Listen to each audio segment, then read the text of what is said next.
வாகனம் வாங்கணும், சொத்து சேர்க்கணும், வீடு வாங்கணும். குறைஞ்சபட்சம் எனக்கு வந்து எல்லாத்தையும் சரி பண்ணிக்கணும். ரொம்ப எல்லாம் பழசாயிடுச்சு. ரொம்ப ஒரு மாதிரி ட்ரையாக போகுது, ட்ரையாக இருக்குது. அதெல்லாம் சேஞ்ச் ஆகணும். ஒரு நல்ல பாசிட்டிவாக ஃபீல் பண்ணணும், ஆக்டிவாக இருக்கணும், ஹெல்த்தியாக இருக்கணும். நிறைய ஹெல்த் இஷ்யூஸ் ஃபேஸ் பண்ணிட்டேன். நிறைய ஹெல்த் இஷ்யூஸில் வந்து நான் வந்து அது இது இது அதுன்னு மாற்றி மாற்றி மாற்றி போட்டு என்னன்னே புரியல. நிறைய பேர் டெஸ்ட் எடுத்து பார்த்து எதுவுமே இல்லைன்னு மெடிக்கல் அந்த ரிப்போர்ட்டில் வந்துடும். பட் கடைசியாக பார்த்தீங்கன்னா சும்மாவே வலிக்குதுன்னு சொல்லுவாங்க, ஆனால் எதுவுமே இருக்காது. அதெல்லாம் இப்போ நார்மலாக வந்துடும். ஏதாவது உடம்புல சம்டைம்ஸ் சம் கெமிக்கல் இம்பேலன்சஸ் கூட அந்த மாதிரிலாம் செய்யும். மூட் ஸ்விங்ஸ், மனசில் எப்போவுமே ஏதோ ஒரு சிந்தனை தேவையில்லாத சிந்திச்சுட்டே இருக்கிறது. இது நடக்குமா, அது நடக்குமா, இப்படி நடக்குமா, அப்படி நடக்குமா, இது கிடைச்சிருமா, அதெல்லாம் அப்படியே சேஞ்ச் பண்ணுற ஒரு மாறுதலை கொடுக்கும் அந்த மனோபாவம். மற்றவர்கள் இது வரைக்கும் உங்களை புரிஞ்சிக்கவே இல்லை.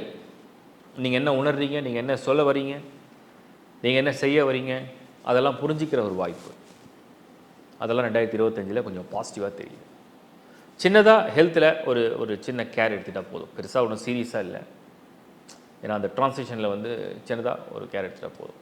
அது ஏற்கனவே இருக்கிற பிரச்சனை தீந்துடும். ஆனால் ரிலேஷன்ஷிப் சைட்லேயும் பார்த்தீங்கன்னா ஒரு நல்ல நல்ல நண்பர்கள், மெயினாக வந்து மிதுனத்துக்கு வந்து நிறைய நண்பர்கள் இயற்கையாக உண்டு.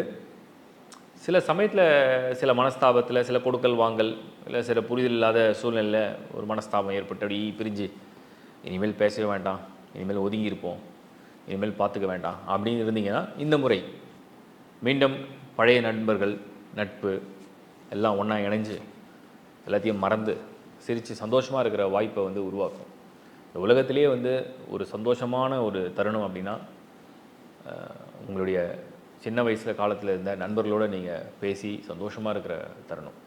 அது மீண்டும் நீங்கள் அனுபவிக்க போகிறீங்கன்னு நினைக்கும் போது மகிழ்ச்சியாக இருக்குது. ஒரு பாசிட்டிவான நியூஸ் நான் உங்களுக்கு கொடுக்குறேன். ஸோ பேரண்ட்ஸுடைய அந்த ஒரு புரிதல் அதுவும் நல்லா வந்துடும்.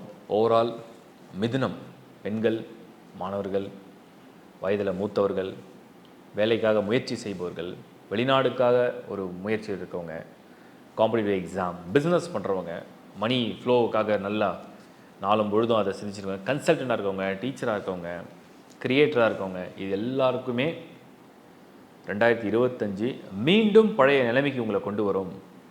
வாய்ப்பு இல்லாதவர்களுக்கு வாய்ப்புகளும், உங்களுக்கு வந்து ஆதரவே இல்லாதவர்களுக்கு ஆதரவும், உங்களை இது வரைக்கும் யாருமே புரிஞ்சிக்கலாம் அந்த புரிதலும், கடவுளே உங்களுக்கு வந்து ஏதோ ஆசீர்வாதம் பண்ண மாதிரி ஒரு நேரம் சேஞ்ச் ஆகுது.